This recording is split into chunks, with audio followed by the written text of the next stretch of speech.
오늘 성경 말씀은 로마서 8장 18절에서 25절까지의 말씀입니다. 생각하건대 현재의 고난은 장차 우리에게 나타날 영광과 비교할 수 없느니라. 피조물이 고대하는 바는 하나님의 아들들이 나타나는 것이니 피조물이 허무한데 굴복하는 것은 자기 뜻이 아니요 오직 굴복하게 하시는 이로 말미암음이라. 그 바라는 것은 피조물도 썩어짐의 종노릇한 데서 해방되어 하나님의 자녀들의 영광의 자유에 이르는 것이라. 피조물이 다 이제까지 함께 탄식하며 함께 고통을 겪고 있는 것을 우리가 아느니라. 그뿐 아니라 또한 우리 곧 성령의 처음 익은 열매를 받은 우리까지도 속으로 탄식하여 양자 될 것 곧 우리 몸의 속량을 기다리느니라. 우리가 소망으로 구원을 얻었음에 보이는 소망이 소망이 아니니 보는 것을 누가 바라리요. 우리가 보지 못하는 것을 바라면 참음으로 기다릴지니라. 지난주 10월 17일 오후 7시 52분경에 경기도 부천시 원미구의 아주 고층 오피스텔에 한 여성이 자살을 했습니다. 그런데 추락하면서 그 지상에 걷고 있던 50대 남성이 깔려서 그 현장에서 즉사하고 말았습니다. 우리가 이런 일을 이렇게 어떻게 이해할 수 있을까? 정말 참 이해하기가 어려운 부분입니다. 우리 인생도 태어날 때 울면서 시작합니다. 죽음으로 인생을 마감하는 그 날까지 크고 작은 여러 가지 많은 고통을 경험하면서 살게 되는데 우리의 마음 깊은 곳에 떠오르는 질문은 왜 인생은 이렇게 힘들고 어려운 일들이 많이 일어날까? 어떤 이들은 인생을 고통의 바다, 고해라고 이야기를 하기도 했습니다. 어려운 일을 겪을 때마다 이런 일들이 왜 일어나는가? 정말로 명확한 이유, 이거다, 저거다, 그렇게 명백하게 대답하기는 불가능한 것입니다. 성경에서도 다양한 대답을 하고 있지만 어느 한 부분에서 어느 한 가지라고 이야기하지는 않습니다. 그 요인이 다양하기 때문에 그렇습니다. 근데 우리가 고난에 대해서 확실한 것이 하나 있다 그런다면, 고난 당하는 사람이 있다면 정죄하기보다 함께 울어주고 같이 아파하고 슬픔을 나누게 될 때 그 고난이 치유되기 시작한다고 하는 사실을 꼭 기억해야 하는 것입니다. 우리 주님께서 우리 모두를 만종교회 공동체로 불러주신 이유도 바로 이러한 이유인 것입니다. 혼자 있으면 넘어지기 쉽고 흔들리기 쉽기 때문에 좋은 일이든 나쁜 일이든 혼자 있으면 넘어질 수밖에 없기 때문에 모든 일에 우리가 같이 하고 슬픈 일을 당해도 함께 함으로써 그 슬픔을 조금씩 나누고 위로를 받게 해주는 그런 역할이 우리 교회 공동체라고 말할 수가 있습니다. 왜 우리 인생 가운데 고통이 있는 것일까요? 하나님은 좋으신 하나님, 전능하신 하나님, 자비로우신 하나님이신데 왜 이 세상에는 이 고통이 많이 있을까요? 왜 하나님은 그 고통을 우리에게 허락하시는 걸까요? 우리가 질문을 던져 보아야 합니다. 이 질문에서 성경이 대답하는 첫 번째 대답은 아담의 원죄 때문이라고 설명하고 있습니다. 하나님께서 만드신 이 세상은 원래 너무너무 좋은 세상이었습니다. 천지를 창조하신 이후에 하나님께서 보시기에 너무너무 좋았다고 할 만큼 이 세상은 좋은 것으로 가득 차 있었습니다. 우리 인생도 영원히 주님과 함께 살 수 있는 인생이었습니다. 그런데 아담이 하나님 앞에 범죄함으로 말미암아 죄가 우리 안에 들어와서 우리의 인생을 망가뜨려 버렸습니다. 죄는 하나님과 우리와의 관계를 단절시켜 버렸고 우리 인생을 죽음으로 향하는 존재로 만들어 버렸습니다. 죄로 말미암아 죽음으로 향하여 가는 우리들에게 싸움과 슬픔과 고통이 생겨나게 되었다고 하는 것이 가장 성경적인 대답, 아담의 원죄로 설명하고 있습니다. 두 번째로는 우리가 지은 죄 때문이라고 이야기를 합니다. 첫 번째가 아담의 원죄라면 두 번째로는 우리가 지은 죄, 좀 어려운 말로 자범죄라고 이야기를 합니다. 내가 내 스스로 지은 죄 때문에 그렇게 고통을 받는다고 이야기를 하는 것입니다. 죄로 말미암아 하나님께로부터 떠나 있음으로 말미암아 아픔과 고통과 고난을 겪는다고 하는 것입니다. 탕자의 비유에서 탕자가 아버지 집을 떠나서 먼 나라로 가서 먹고 마시고 즐기며 행복하게 사는 것 같았지만 그 시간이 얼마 지나지 않아 모든 것을 다 탕진해버리고 말았을 때 먹을 것이 없어서 돼지들이 먹는 여물로 자신의 배를 채웠다 그랬습니다. 그 탕자가 당하는 고통의 원인이 바로 자기가 아버지의 품을 떠났기 때문에, 지은 죄 때문에 그런 고통을 받는다고 하는 것입니다. 그래서 죄가 고통을 동반하게 된다, 그렇게 이야기를 하지만 이 세상에 당하는 모든 고통이 자범죄, 이 죄로 설명할 수 있느냐? 결코 그렇지 않다고 하는 것입니다. 하나님께서 이 죄로 말미암아 고통을 주시게 된다, 이렇게 우리가 생각하게 된다면 이 세상에 악한 자는 하나님이 심판하시고 선한 자에게 상을 내려주시는 게 맞지만, 우리가 경험하고 있는 이 세상은 죄를 짓고 악하게 사는 사람이 아무런 문제 없이 잘 살고 아프지도 않고 또 오래 살고 떵떵거리면서 살아가는 모습을 늘 보게 된다고 하는 것입니다.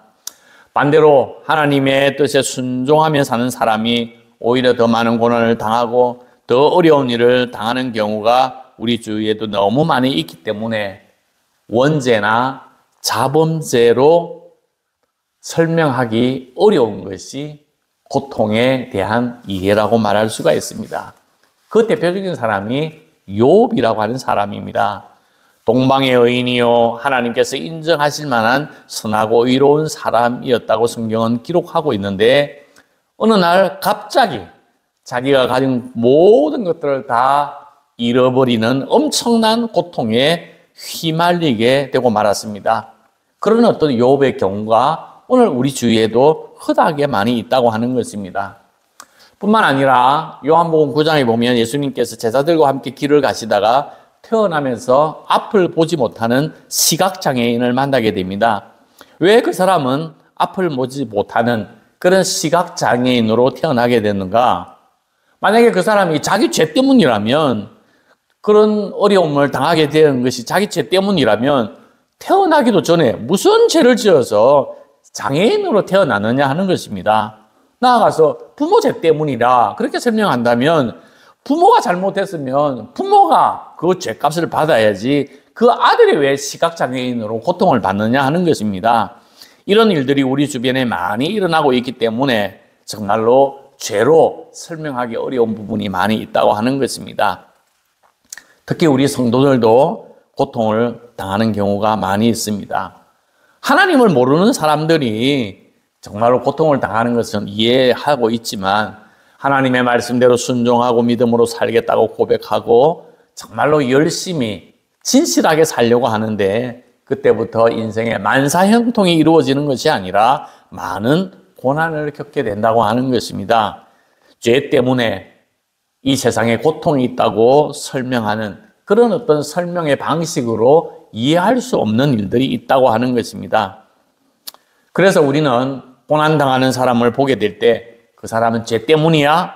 그렇게 말해버린다면 고통당하는 사람들의 고통을 가중시키는 것뿐만 아니라 아주 무례한 대답일 수 있다는 것입니다. 오늘 성경 본문 로마서 8장, 우리가 8장을 함께 나누고 있는데 5번째 말씀입니다. 오늘 성도들이 당하는 고통에 대해서 설명해 주고 있습니다. 우리가 죄를 지어서 이런 고통을 당하는 것이 아니라 다른 차원이 있다는 것입니다. 어떻게 고통이 죄만 통해서 고통을 받는 것이 아니라 또 다른 영적인 차원이 있다고 하는 것입니다. 신앙생활 하면서 어려운 일을 만나게 될 터인데, 그 고난이 왜 우리에게 찾아오고 하나님은 왜 고난을 우리 믿는 자에게 허락하시는가? 오늘 8장 18절 말씀 생각하건대 현재의 고난은 장차 우리에게 나타날 영광과 좋게 비교할 수 없도다 그랬습니다. 무슨 말인가 하면 우리를 영광으로 이끌기 위해서 우리에게 고난을 주신다는 것입니다. 이 8장 18절에 있던 이 말씀은 장로교를 창시했던 존 칼빈이 임종할 때 이 말씀을 15번이나 암송했다고 전해지고 있습니다. 우리가 믿는 자들이 당하는 이 고난은 영광으로 이어지게 된다고 하는 것입니다. 고난을 만나면 이 고난이 우리를 파멸로 이끄는 것이 아니라 영광으로 이끌어 주시는 그 고난이 있다는 것입니다. 마치 산모의 고통과 같다고 할 수가 있습니다. 아기를 낳는 그 고통이야 이루 말할 수 없지만 그 산통을 겪으면서 참고 견디는 이유는 태어날 아기를 바라다보는 소망 때문에 참고 견디는 것입니다. 마찬가지로 성도들이 당하는 고난이라고 하는 것도 힘들고 어려울 수 있는데 이것이 우리를 파멸로 이끄는 것이 아니라 영광으로 이끌게 된다고 하는 이 사실을 기억하고 우리의 이 고난을 담담하게 감내할 수 있는 여러분들이 되기를 간절히 소망합니다. 사도 바울은 자신의 고난에 대해서 고린도후서 11장에 이렇게 이야기를 합니다.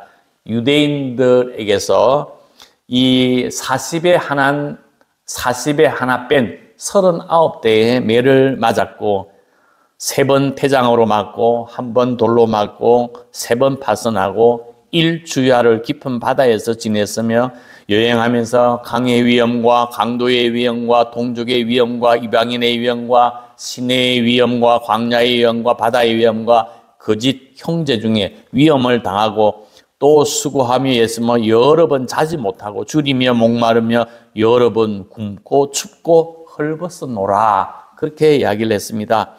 하나님의 말씀을 전하는 바울에게 모든 일들이 형통으로 이어진 것이 아니라 고통스럽고 돌에 맞아 죽을 뻔한 그런 엄청난 쓰라린 경험뿐만 아니라 또 본인이 몸이 약해서 육체의 가시와 같은 그런 어떤 질병을 가지고 살았기 때문에 너무나도 고통스러운 인생을 사도 바울은 살았습니다.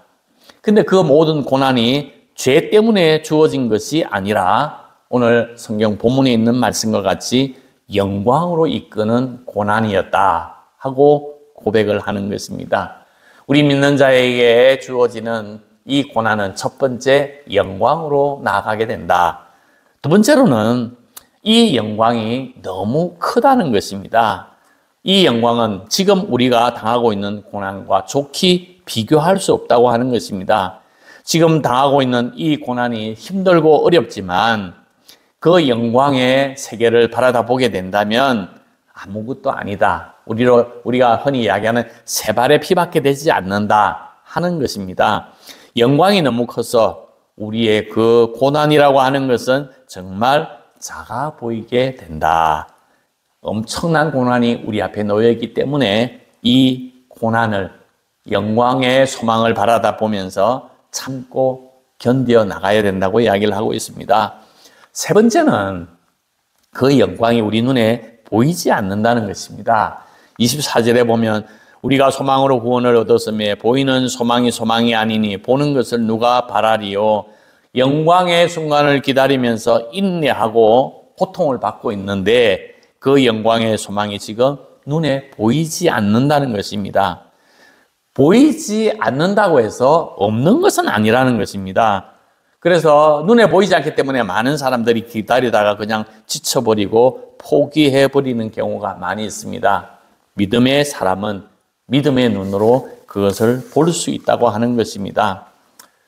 어린아이들이 갓난아이들을 바라다 보게 되면 갓난아이들은 우는 것밖에 또 웃는 것밖에 할 수가 없지만 갓난아이에게 젖을 먹이고 키우게 되면 이 갓난아이가 어머니의 마음속에는 먼 훗날 애플을 창시한 스티브 잡스나 손흥민과 같은 위대한 그 인물이 될 것이라고 하는 소망을 가지고 키우게 되는 것입니다. 지금은 연약해서 아무것도 할 수 없지만 이 아이를 잘 양육하고 키우게 되면 위대한 일을 감당해낼 수 있는 인물이 될 것이라고 하는 믿음이 있기 때문에 사랑으로 아기를 키우게 되는 것입니다. 그런 어떤 의미에서 우리 교회 주일학교 교사들 주일날 아침에 오전에 일찍 와서 아이들을 가르치는 것이야말로 정말로 너무너무 감사한 일이고 고마운 일이라고 말할 수가 있습니다. 농부들은 씨앗을 뿌릴 때에 그 씨앗이 열매 맺는 것을 바라다 보면서 그 씨앗을 심고 참고 기다리는 인내하는 모습을 보게 되는 것입니다. 지금 우리 만종교회 주위의 일대가 어마하게 많이 변화하고 있습니다.